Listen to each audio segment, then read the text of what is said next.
All right, hello everyone. Hello everyone. Welcome back. This is fight analysis number 4.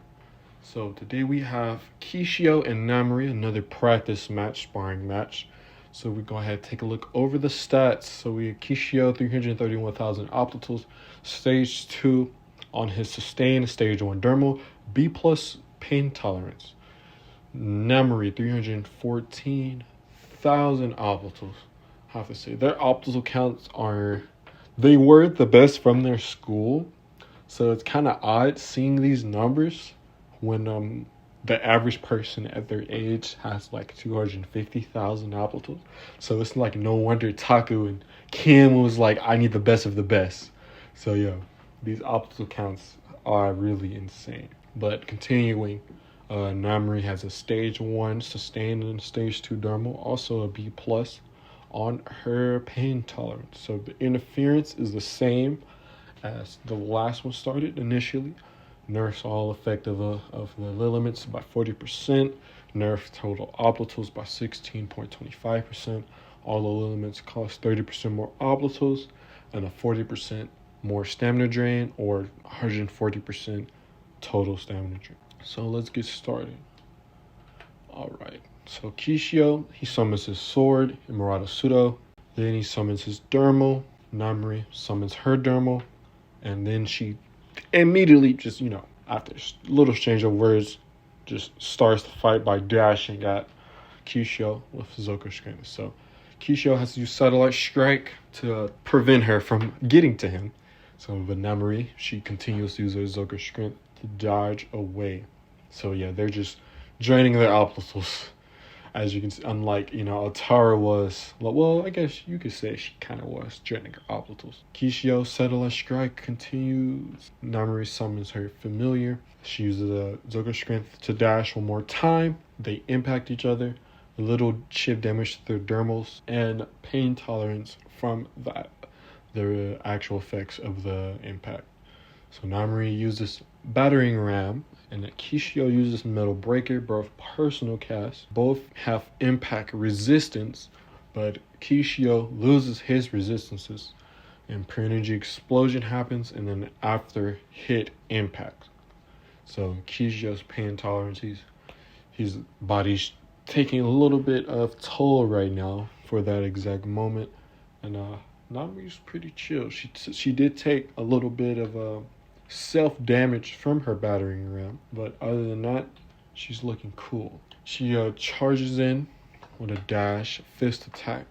Kishio blocks it but gets knocked back, so she's going on the offensive. So she does take when it comes to physical attacks with your feet, legs and stuff, especially she has a B plus on her pain tolerance, so anything with fist attacks, legs, heads, any of that stuff, that is going to take pain tolerance. As you can see, she does a mean right hook at him, but in return she does arm kind of stings after.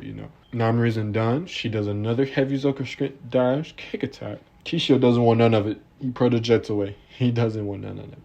So Namori does another Zoka Strength, a heavy Zoka Strength dash, another kick attack. This time Kishio slashes at her. Namori attacks toes to evades it.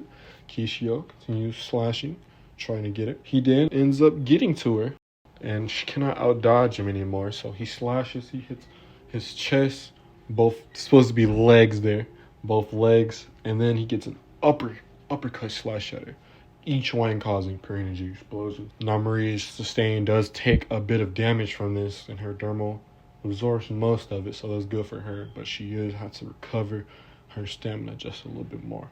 So Namori gets a headbutt to him, and to Kishio then gives him a knee to the stomach. Kishio is not too happy about that. Namori then uses Denkai electricity, and Kishio uses Ratio Pseudo. The first half of Kishio's personal cast, Galvanic Meteors, and Ratio is lightning. Denkai's electricity. My bad about that. First, Kishio uses Galvanic Meteors the first half of his attack, so he's just throwing swords at her, magical swords. Namori wants to get closer to him because she is a hand-to-hand specialist. So she's switched from using her Zuko's strength to get towards him to Zuko's swiftness. Kishio uses his second half of his galvanic meteors, and Namri now has to move to medium Zuko's strength because she is now under his line of sight. Now she can afford to use Zuko's strength. But Kishio, he creates a berry, Konsetsu berry, and pretty much negates Namri. So 3 more swords, all of them hit Namri. Namri's sustained endermal does take some damage.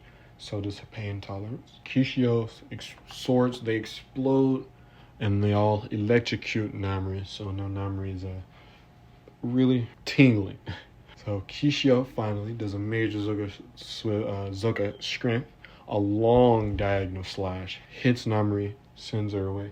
Namri is getting comboed after combo. Namri uses Nurk, and Kishio stabs his Kori into the ground. Kishio gets shocked through the ice by Namri. So Namri used her electricity on the ground, traveled around the ice, went back. Kishio's move backfired against him. So Kishio uses his Ikase and charges in with his Zokas. And Namri uses Zuko's swiftness to combat. You need speed to combat against. So they're both exchanging blows left and right. Only thing that's going to do is just lower their pain tolerance. They're get hit a few times in the dermal. Their sustain take damage, and then of course Oblatul usage. Namri switches to defensive, and she is taking hits. Kishio slashes Namri's shoulder. Good hit by Kishio. Namri gets a spin kick around, hits Kishio in the head, his helmet. Namri uses a Blazing Lafao. This one has an Atoski toe, so it's going to be harder for Kishio to dodge. Kishio uses an area effect damage with fire. Namri's swiftness is to get behind Kishio and does a good Zuko strength kick. You can see the difference between a stage 2 and a stage 1 dermal. Kishio's stage 1 dermal, even though its sustain is worse, it's absorbing a lot more blows than Namri's stage 2 dermal. That is, you can clearly see the benefit of having higher stages. So if Kishio had a stage 1 sustain, his sustain would probably be like 95, 96 right now. But yeah, let's continue. So Namri does a personal cast. He's channeling the energy to get it started. Dolph, Kishio continues with his galvanic meteors. Namri gets single blow in, so it's a combination of pre-energy, Zuko strength, and then Atoski toe, and gets a good hit into Kishio's chest. Powerful. This move was a powerful hit. So you can see how many Oblatuls Namri put into it. She went from 33 to 19. Kishio's dermal ate a lot of it, but its sustain still took a heavy hit to his body, and that's why its pain tolerance is so low. The Konsetsu total that has been lingering over them this entire time, Kishio's dermal gets automatically reversed by it because it's so low health.